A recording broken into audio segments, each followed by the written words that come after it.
¿Ok? Vamos entonces a iniciar este módulo número 2. Hoy vamos a trabajar las políticas educativas y compromisos de gestión escolar que justamente están relacionados y cómo podemos nosotros alinearnos en el trabajo del acompañamiento pedagógico.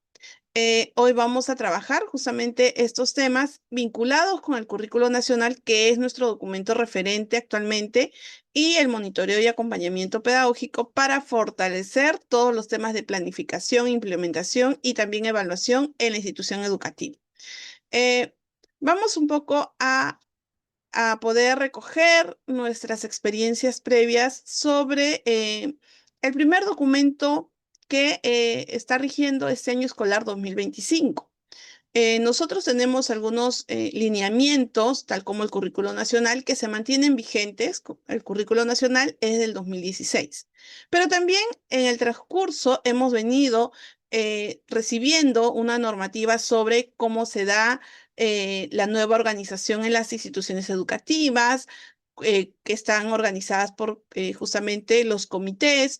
También tenemos los compromisos de gestión, ¿no? Esos son nuevos lineamientos que hemos venido recibiendo, pero además de ello tenemos nosotros normativas específicas del año 2025. Y uno de ellos es justamente la norma técnica del año escolar 2025.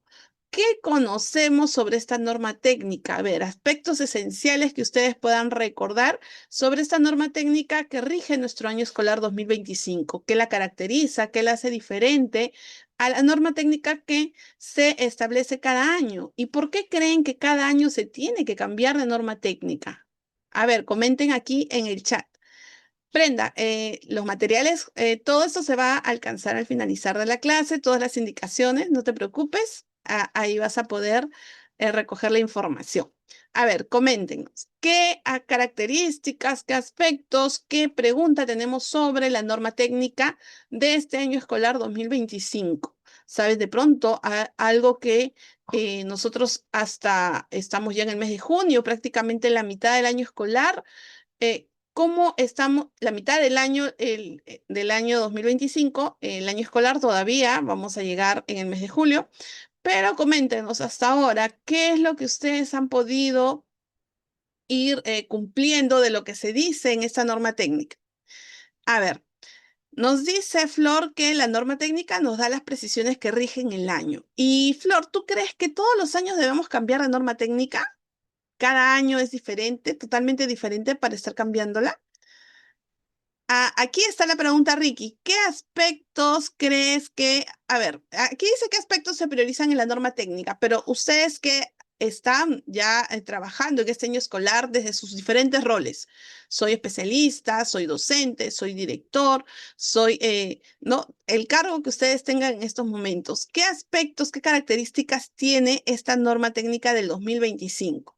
¿Qué has podido observar? ¿Qué has podido de pronto ver que se está cumpliendo, no se está cumpliendo? Efectivamente, la que rige el año escolar. Ya, Flor María nos comenta que se reformula cada año de acuerdo al contexto y a las prioridades.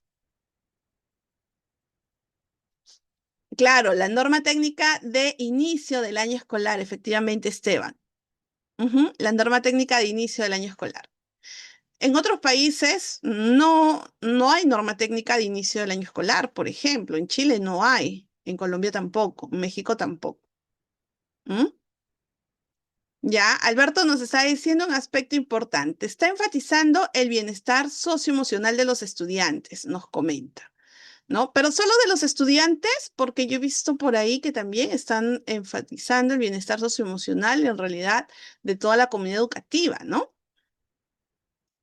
Vamos a ir un poco conociendo esta norma técnica también que es importante desde los diferentes roles que tenemos para poder analizar. La idea es que nosotros podamos hacer este análisis, ¿no? Veo que sí, esto sí está funcionando, todos los años lo colocan lo mismo, pero no funciona. Ah, Flor María nos dice también atención a la diversidad. ¿No? Existen prioridades, efectivamente este año lo han hecho más efectivo, ¿no?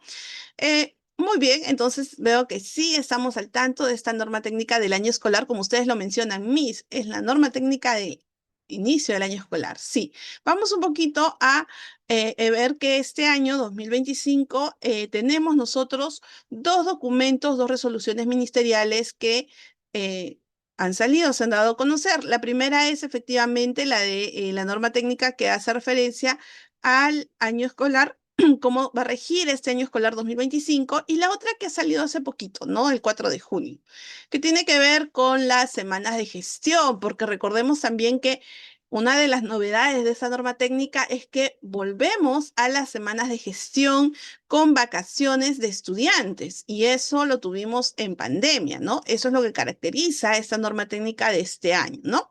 Entonces, hay bastante relación, efectivamente, Ricky, con los comités de gestión que ya se han establecido.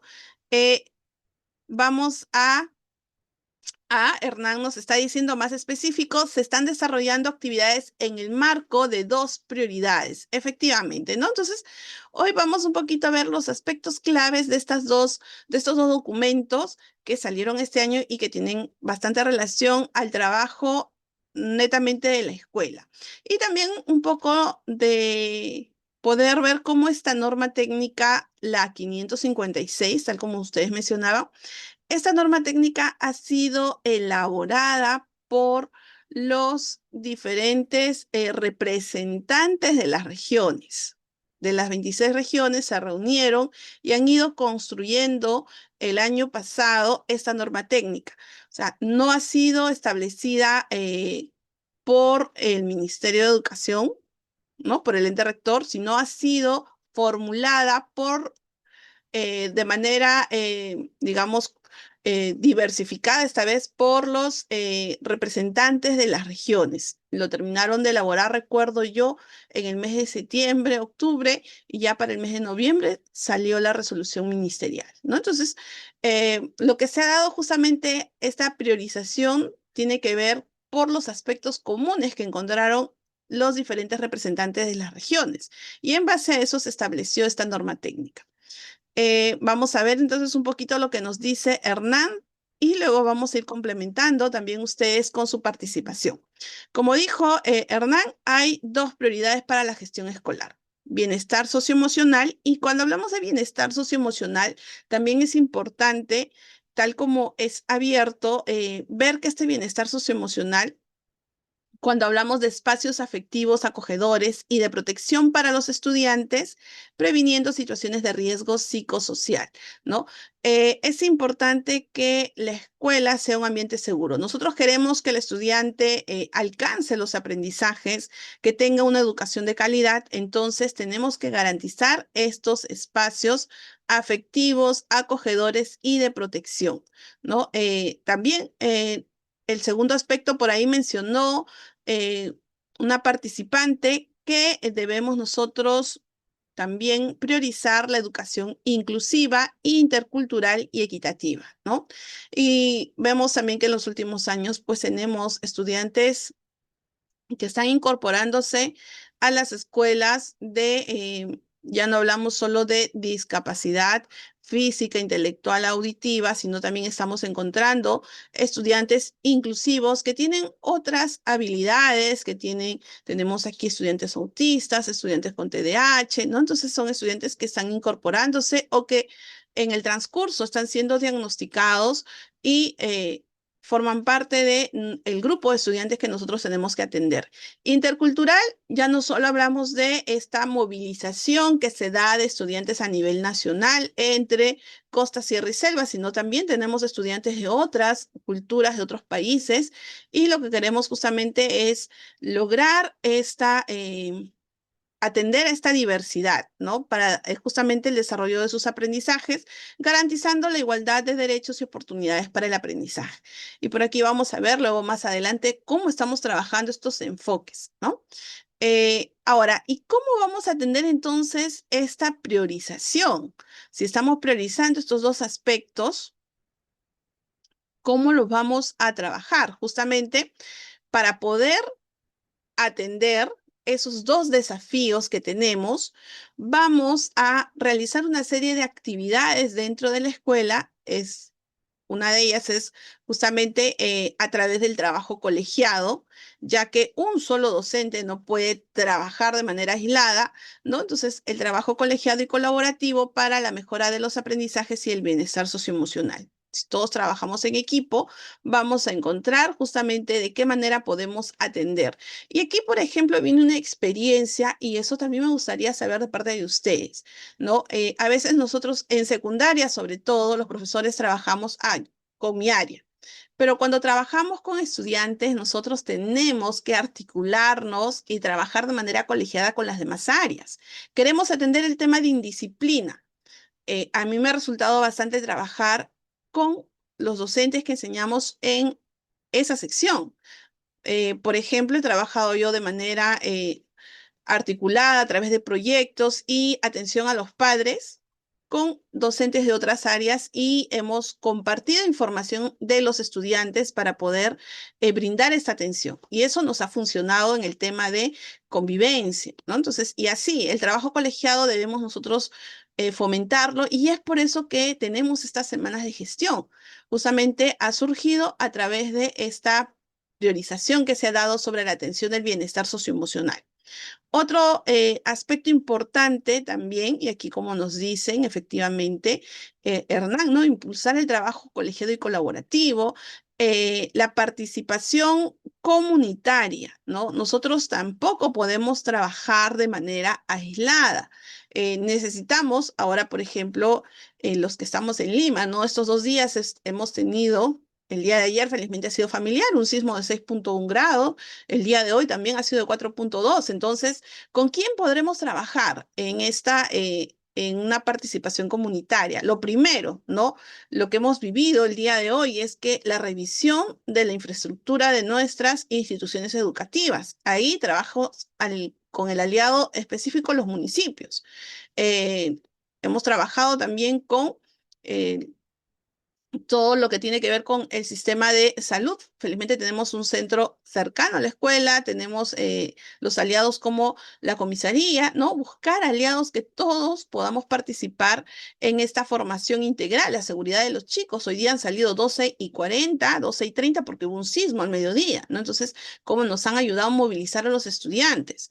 Es importante también trabajar de manera articulada. Recuerden que uno de los compromisos de gestión, y eso lo vamos a recordar el día de hoy, ya está orientado a la trayectoria educativa de los estudiantes. Entonces, si vamos a mirar la trayectoria, tenemos que ver cómo es estudiante desde que inicia, en el nivel inicial, cómo hacemos que su paso por la educación básica se dé en el tiempo establecido, no el tema de la burocracia, que el traslado. Antes teníamos ese problema por el CEGIE, ¿no? Y ahora se está dando de manera automática, ¿no? Claro, con los padres de familia también tienen que brindar su apoyo, pero la trayectoria educativa de cada estudiante es una prioridad, es uno de los compromisos de gestión. Por aquí Hernán nos mencionó también el empoderamiento familiar. Ese, por ejemplo, es un desafío muy, muy grande que tenemos todas las instituciones educativas, dado que tenemos diferentes tipos de familia, tenemos en algunos casos, padres que sí son bastante colaborativos con la educación de sus niños y otro grupo de padres que son indiferentes, ¿no? Entonces, aquí es importante cómo podemos tomar estrategias efectivas que han sido validadas de pronto por otras escuelas para poder empoderar e involucrar a las familias en este proceso educativo, ¿no? Siempre promoviendo su participación activa. Por acá nos dice Flor, retomar las jornadas y encuentros familiares, charlas a través de psicólogos por los actores educativos, trabajar con diferentes aliados, ¿no? Ahora, por ejemplo, la defensa civil, las postas, los policías, ¿no? Todos están llamados a poder actuar justamente para lograr esta mejora de los aprendizajes, ¿no? Es importante, también va a depender mucho la participación de los padres en los diferentes niveles, ¿no? Nivel inicial, primaria y secundaria. Entonces tenemos que empoderarlos para que ellos también nos apoyen en el tema de educativo, ¿no? Estábamos viendo y un poco les voy a compartir información sobre los cuestionarios de factores asociados que se presentan a los estudiantes, cómo la familia influye en la motivación. Me decían algunos profesores, me decían, Miss, pero los chicos no vienen motivados, vienen desanimados desde casa. Entonces, eh, estamos viendo que aquellos padres que motivan a sus hijos en el tema, por ejemplo, el aprendizaje del inglés, las matemáticas, que son todavía, tenemos una creencia que ambas materias son difíciles. No necesito que el papá sea trome inglés, que hable el inglés muy bien o que sea trome en matemáticas. Simplemente necesitamos ese papá que acompañe a su hijo a que el estudiante pues tenga su descanso efectivo, que pueda interactuar con sus docentes, si tiene alguna dificultad, consultar al profesor, a la profesora, y de esa manera está haciendo que su niño se sienta acompañado. No es necesario que le contratemos un profesor particular o no, tenemos que nosotros tratar de que sea atendido en la misma escuela por los docentes y nosotros también como padres de familia preocuparnos porque nuestros niños estén alcanzando los aprendizajes, ¿no? Entonces, de esa manera empoderamos nosotros a la familia. Otro aspecto importante es la autoevaluación y la mejora continua, ¿no? Nosotros como institución educativa tenemos que establecer una cultura de autoevaluación y mejora continua basada en la evidencia. Muchas veces los docentes y los directores y también los especialistas nos basamos mucho en nuestras propias creencias, en nuestras propias experiencias, pero es importante que tomemos evidencia, que registremos, analicemos, sistematicemos todo lo que nos permita luego hacer cambios. Sabemos que en estas evaluaciones estandarizadas que se dan a nivel nacional, no siempre vamos a tener evaluaciones censales todos los años. Ya nos están presentando desde el 2022 que hemos regresado a la presencialidad, evaluaciones muestrales, se están evaluando algunas áreas, otras áreas no. Entonces, nosotros tenemos que ver cómo está mejorando los aprendizajes en nuestra institución educativa y para ello nosotros nos basamos en nuestros propios registros, ¿no? ¿Cómo puedo yo autoevaluarme? Por eso tenemos estas semanas de gestión. Hemos tenido un primer corte, terminamos el primer bimestre. ¿Cómo están los aprendizajes de nuestros estudiantes en este primer bimestre? O sea, ahí estamos haciendo una evaluación de los aprendizajes de los estudiantes. ¿Cómo me ha ido a mí en el desarrollo de las sesiones? Ahí me autoevalúo. Tengo que mejorar en mis sesiones. Creo que mis sesiones tienen que ser más prácticas con los chicos. Tengo que tal vez establecer proyectos, trabajar de manera articulada con otras áreas, ¿no? Enganchar con sus intereses, ¿no? Entonces estoy autoevaluando para mejorar continuamente. El siguiente corte se va a dar ahora en julio. Entonces vamos haciendo esos cortes para ajustar nuestra programación. Entonces eso es importante al implementar estas prioridades. Ahora, en esta implementación, y viene ahora justamente el siguiente aspecto, fortalecimiento de capacidades. Nosotros como profesionales y por este cambio que tenemos constantemente, tenemos cambios en tecnologías, tenemos cambios en la forma de abordar. Ahora ya no solo miramos rendimiento, sino tenemos que ver bienestar integral. Entonces, son varias cosas que se están presentando de acuerdo al nuevo contexto en el que nos encontramos. Tenemos estudiantes inclusivos, tenemos que atender ya no solo a nuestros estudiantes eh, de nuestra localidad, están migrando estudiantes, entonces tenemos que empoderarnos con más herramientas. Para ello viene el fortalecimiento del desempeño profesional, ¿no? Y aquí viene todo lo que tenga que ver con acciones de formación y acompañamiento. Sabemos que tenemos muchas propuestas de formación, pero nosotros tenemos que acceder a aquellas que realmente las necesitamos con prioridad, ¿no? Para también nuestro bienestar, porque estos cursos en los que nosotros estamos involucrándonos, en algunos casos, eh, cumplen un cronograma específico con evaluaciones, entrega de tareas y también eso nos estresa, ¿no? Entonces, tenemos que hacerlo en la medida que fortalezcan nuestras capacidades profesionales, pero también no nos causen algún tema de salud mental, ¿no? Lo otro, este año también, según la norma técnica, van a implementarse acciones formativas, pero para el personal no docente. Esperemos que eso se esté dando, ¿no? Para la parte administrativa, para los auxiliares, porque también necesitan empoderarse. Tenemos todavía una limitación muy grande a nivel nacional que tiene que ver con el tema de las tecnologías digitales, ¿no? Tuvimos nosotros una capacitación masiva, yo recuerdo, sobre alfabetización digital, ¿no? Hubo un tiempo en el que todo era alfabetización digital, cómo vamos a usar las diferentes aplicaciones, ¿no? Cómo vamos a acceder a la tecnología, pero no se ha podido eh, alcanzar una real alfabetización digital porque todavía tenemos dificultad en el uso de las aplicaciones, pero ya en los últimos tiempos, desde el año pasado, nos habla mucho de la inteligencia artificial, cómo podemos articular e impulsarlo desde la planificación de nuestras sesiones, pero todavía tenemos alguna dificultad porque en el caso de la competencia transversal, la que tenemos que nosotros también desarrollar en los estudiantes, no lo estamos logrando, ¿no? Entonces, por ahí todavía tenemos algunas dificultades que vamos a analizar luego en el bloque 3. Ahora, desde el rol del acompañamiento pedagógico, ¿en cuál de las implementaciones de estas tres, de estas cuatro que diga trabajo colegiado, participación comunitaria, empoderamiento familiar, autoevaluación y mejora continua, en cuál de ellas yo me enfocaría para el acompañamiento y monitoreo? A ver, ¿podemos responder aquí en el chat? ¿Hacia dónde estaría? Así es, Wilfredo. ¿Hacia dónde estaría enfocado si yo voy a hacer mi plan de acompañamiento y monitoreo y estamos nosotros tomando como base ese documento normativo? ¿En dónde sería la implementación para poder trabajar en el acompañamiento? A ver, de estos, ¿dónde estaría aquí necesaria la presencia del acompañante? ¿En cuál de los cuatro aspectos?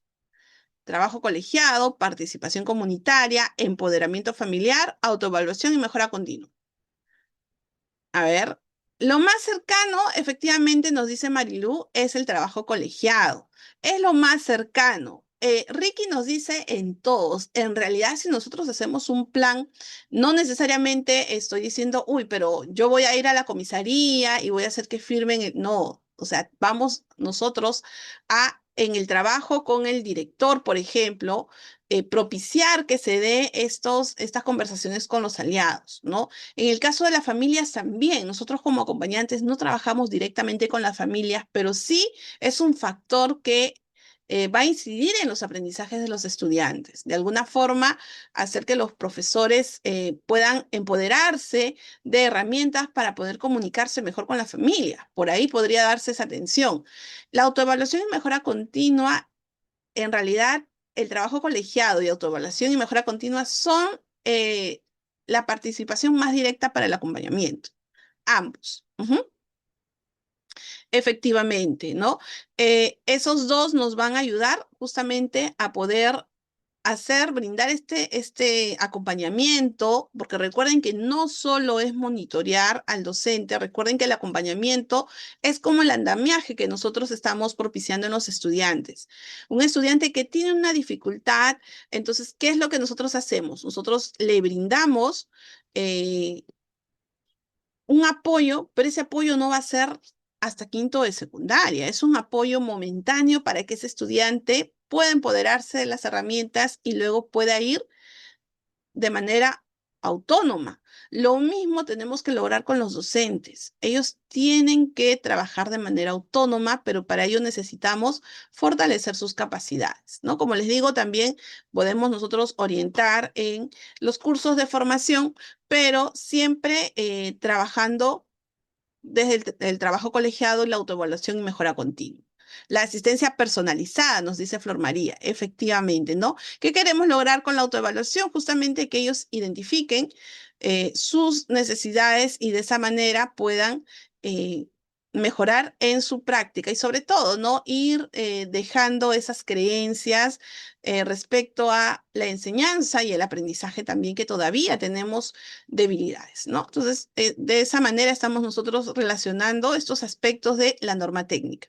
Ahora, nos decían ahí también, recuerdo que algunos nos decían, esa norma técnica está bastante relacionada con los compromisos de gestión y con los comités, efectivamente, ¿no?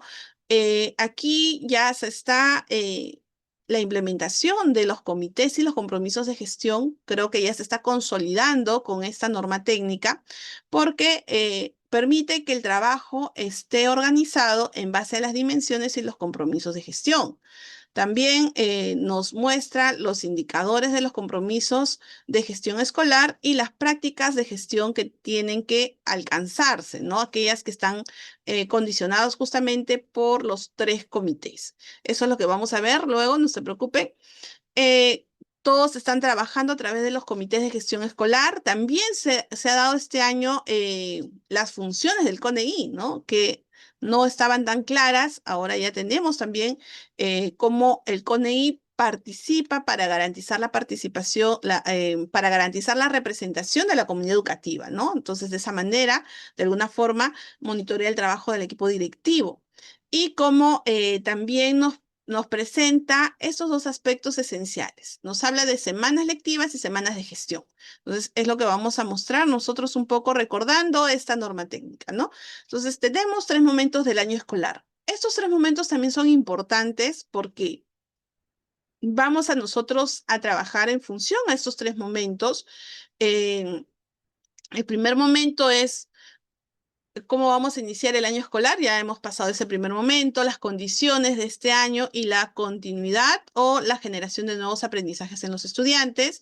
Luego viene el desarrollo, que estamos en esa etapa de desarrollo donde estamos poniendo en práctica todas las acciones que están en el PAT, que se han establecido y que se va a asegurar el uso adecuado del tiempo justamente cumpliendo las actividades que nos presenta el PAT, ¿no? Entonces, estamos en la etapa de desarrollo y el cierre que se da al finalizar del año escolar, cuando vamos a evaluar si hemos cumplido o no las metas, las actividades programadas y sobre todo si hemos alcanzado, hemos permitido que los estudiantes alcancen los aprendizajes y también el bienestar socioemocional de los estudiantes, ¿no? Entonces, 3 momentos del año escolar.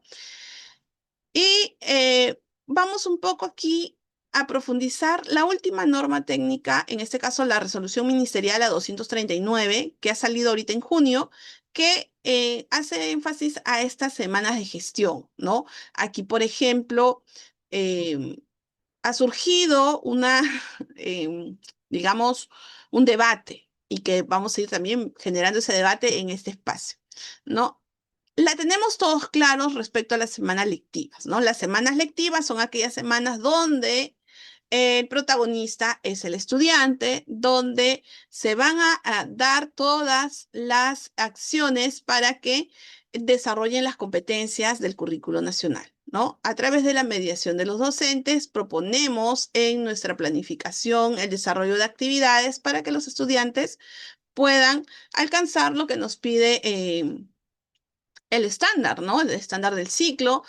Trabajamos con la programación curricular, ¿no? Y de esa manera trabajamos en las semanas de desarrollo, ¿no? También en estas semanas lectivas, además de poder nosotros mediar el aprendizaje de los estudiantes, tenemos unas horas donde no dictamos clase, pero estas horas de libre disponibilidad que se reparten, bueno, vamos a ver aquí, por ejemplo, qué sucede con los modelos educativos, ¿no? Los colegios GEC tienen más horas, los colegios GER tienen distribuidas la cantidad de horas específicas, ¿no? Y en el caso de los docentes de 30 horas y de 24 horas, también ahí no solo se dedican al dictado de clases, sino también la atención a padres, el trabajo colegiado, la elaboración de materiales en algunos casos, según las necesidades de la escuela, ¿no? Entonces, ahí también es considerado en las semanas lectivas. ¿Por qué estoy haciendo esta diferenciación?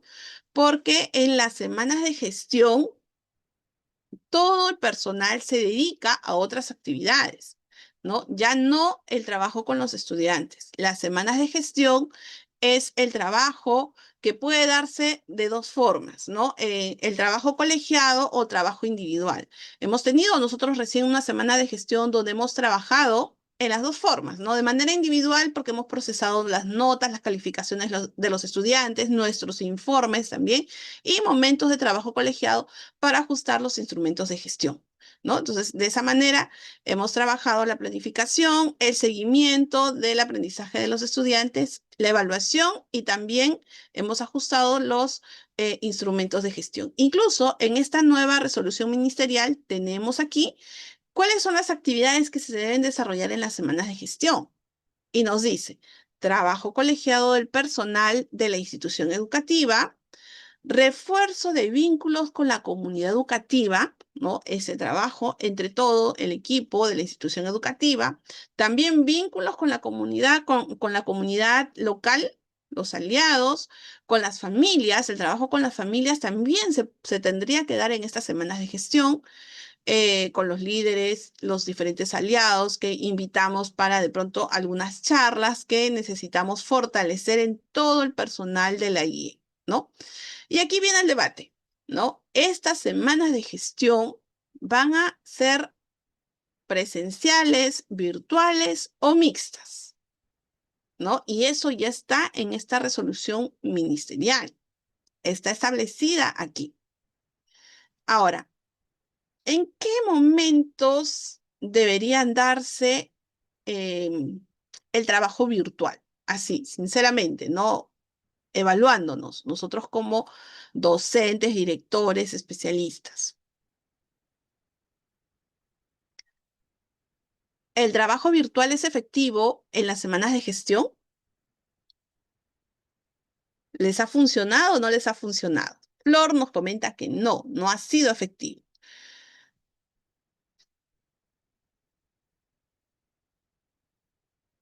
Y aquí nos dan ejemplos, algunos ejemplos también sobre qué podría desarrollarse de manera virtual, ¿no?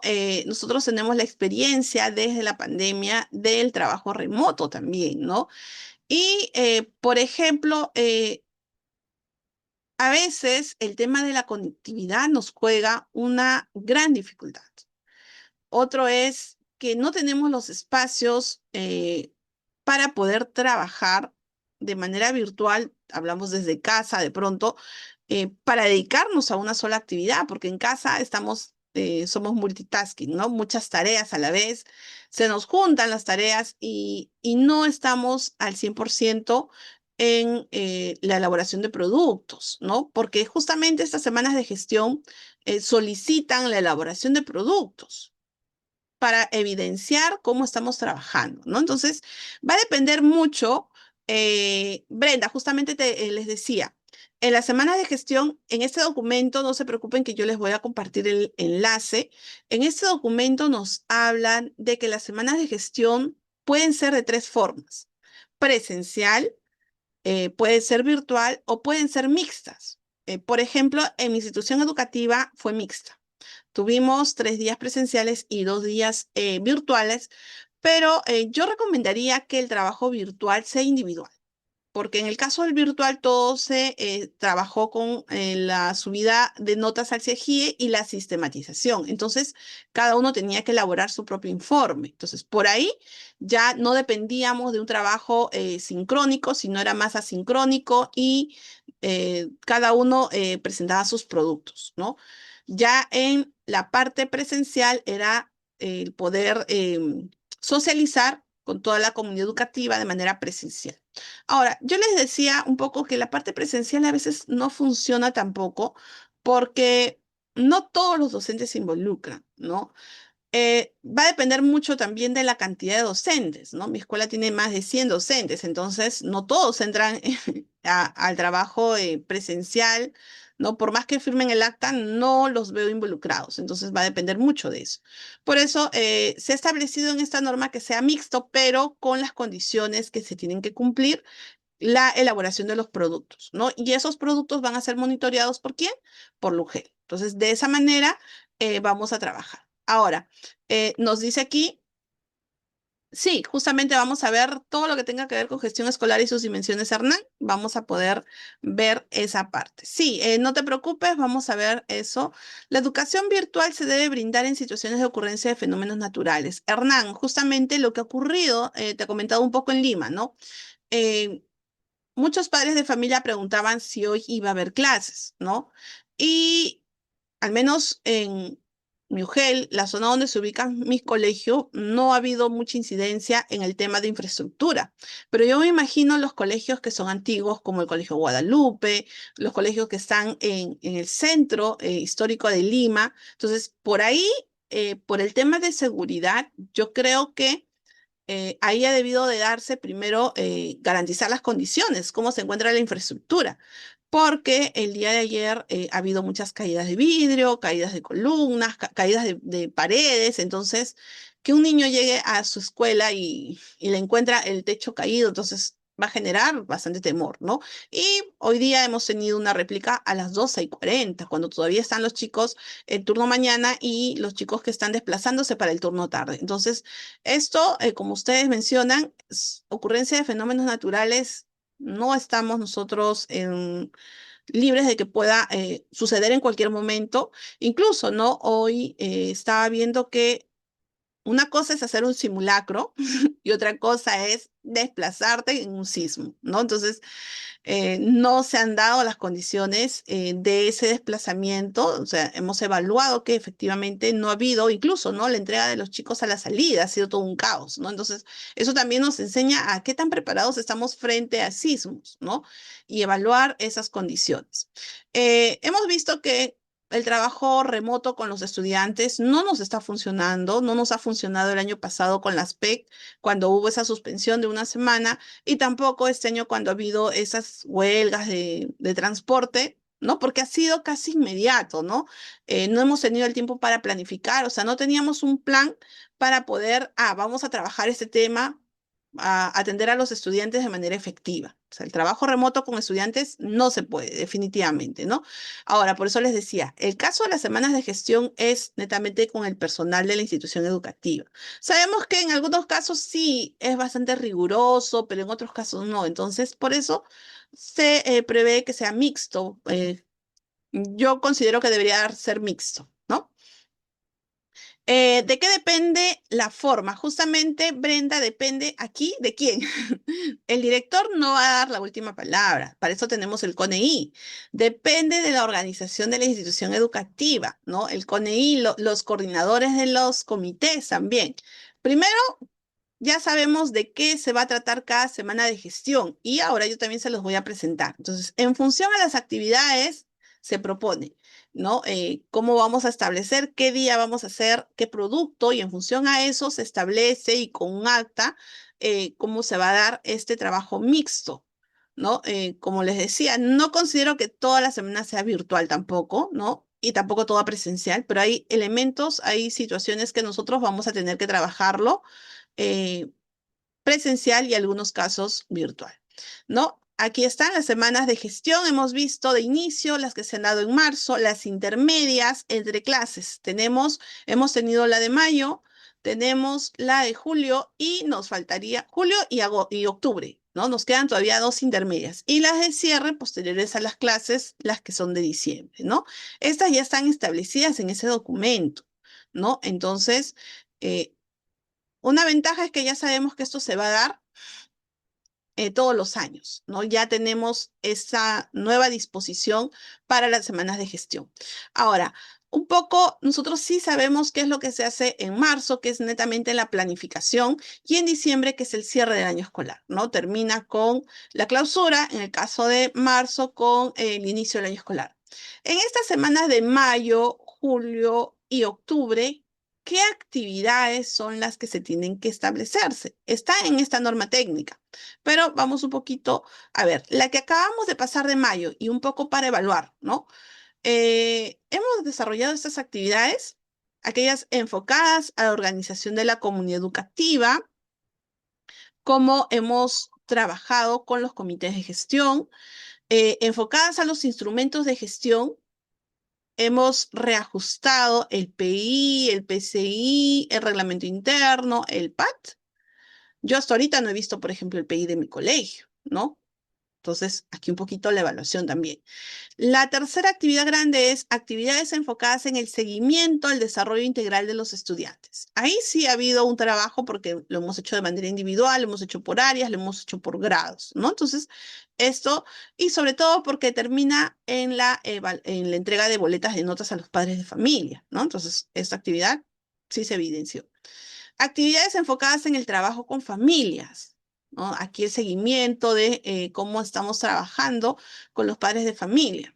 Y por ahí mencionaban, ¿no? Deberíamos regresar a la jornada de padres, a la escuela de padres que ya nos está dando, ¿no? Por ahí también un poco la reflexión. Y la otra actividad es la de seguimiento e implementación de las actividades continuas de la institución educativa, ¿no? Aquellas actividades que los reajustes efectivamente que estamos haciendo de acuerdo a los aprendizajes de los estudiantes. No nos quedamos solo con la nota de los estudiantes del determinado bimestre, sino hacemos el análisis de esos resultados y hacemos los ajustes, ¿no? Entonces, estas características son las que nosotros tenemos que cumplir en estas semanas de gestión. En el bloque de mayo, en el bloque que viene de julio, agosto y en el bloque de octubre, ¿no? Entonces, es importante que aquí, por ejemplo, mm, Brenda, aquí lo que ustedes tendrían que hacer es conversar con el CONEI y proponer de acuerdo a la agenda, ¿no? Primero pedir la agenda, cómo se va a establecer y la agenda el director y el equipo directivo ya lo tiene días antes, prevista la agenda de cómo se va a dar estas semanas de gestión, con el CONEI solicitarlo o por mesa de partes del colegio solicitar la agenda de la semana de gestión y con ese documento tienen que ustedes proponer, ¿no? El diálogo se tiene que hacer internamente y con los coordinadores, ¿no? Para que se dé justamente estas actividades. Vamos a ver un poquito más sobre, por aquí nos hablan, cuáles son los compromisos de gestión escolar, ¿no? Y cómo han ido cambiando también en los últimos años, ¿no? El desarrollo, ya no hablamos de logros de aprendizaje, sino desarrollo integral de los estudiantes. Acuérdense que aquí vienen los dos aspectos, la parte de rendimiento académico y la parte socioemocional. Y el segundo compromiso de gestión, que antes era la retención de estudiantes, yo recuerdo que tenía ese nombre, esa denominación, que como sea tenías que retenerlos y ver que si se está dando el traslado, que sea oportuno, ¿no? Que se pueda cumplir ese traslado al estudiante. Ahora es acceso de los estudiantes al sistema educativo peruano hasta la culminación de su trayectoria educativa, ¿no? Estamos hablando de que ese estudiante pueda acceder, por eso la matrícula ahora incluso ya está sistematizada y el uso de la plataforma, por ejemplo, de la matrícula en algunos casos sí está funcionando y en otros casos no, porque los padres de familia, muchos siguen haciendo las colas para hacer la matrícula presencial, ¿no? Pero ahí también tiene el tema de la tecnología, ¿no? Si todos manejaran la tecnología, se haría de manera virtual, ¿no? Para evitar esas colas que se hacen en los colegios.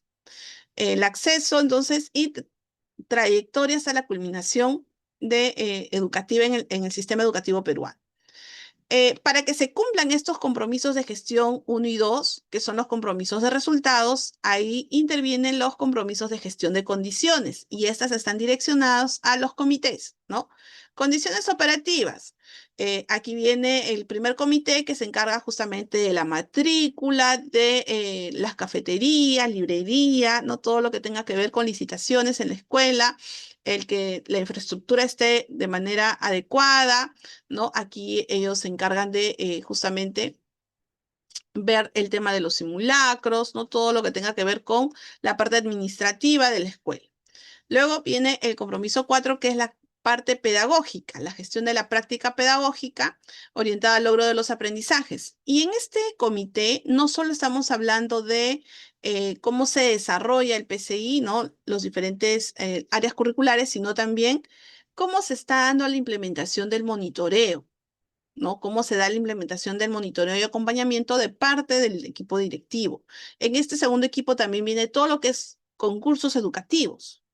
Aquí también viene cuando vienen estudiantes que no tienen documentos y van a incorporarse a la escuela, entonces las evaluaciones de clasificación también está a cargo de este comité.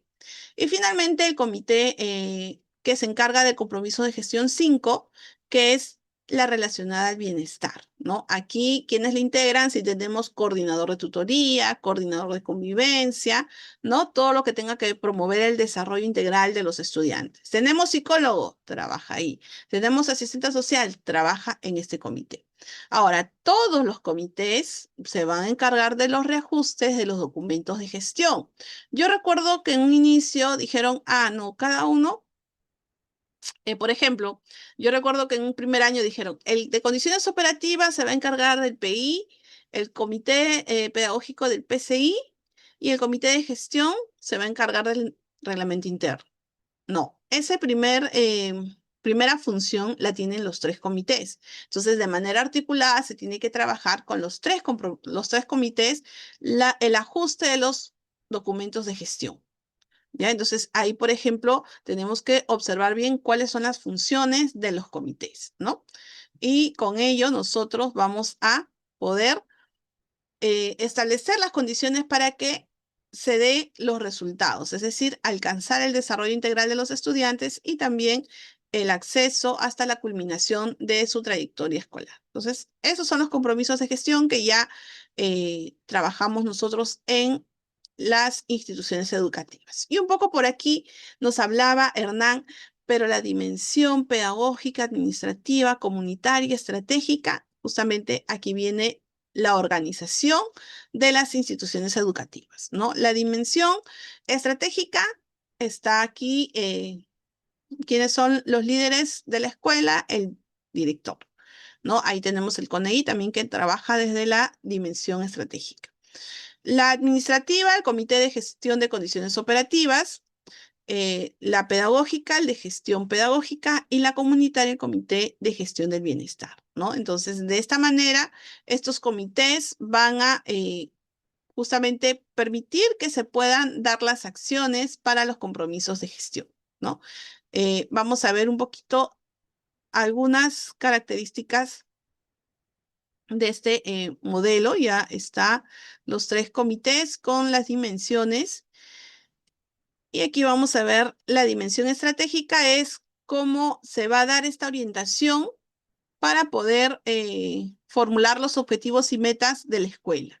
La administrativa, les decía, esa parte de las condiciones para poder desarrollar las clases. La pedagógica tiene que ver con los recursos, conjunto de actividades y recursos para el logro de los aprendizajes. Aquí es donde trabajamos netamente ese acompañamiento a los estudiantes en el aula. Y la comunitaria, aquí tiene que ver con el fomento de una gestión de convivencia escolar, sustentada en los enfoques del currículo nacional y lo que estaba priorizado, ¿no? Para garantizar un espacio seguro para el aprendizaje y el desarrollo integral de los estudiantes. Entonces, de esta manera nosotros vemos cómo están establecidas las dimensiones de la gestión escolar.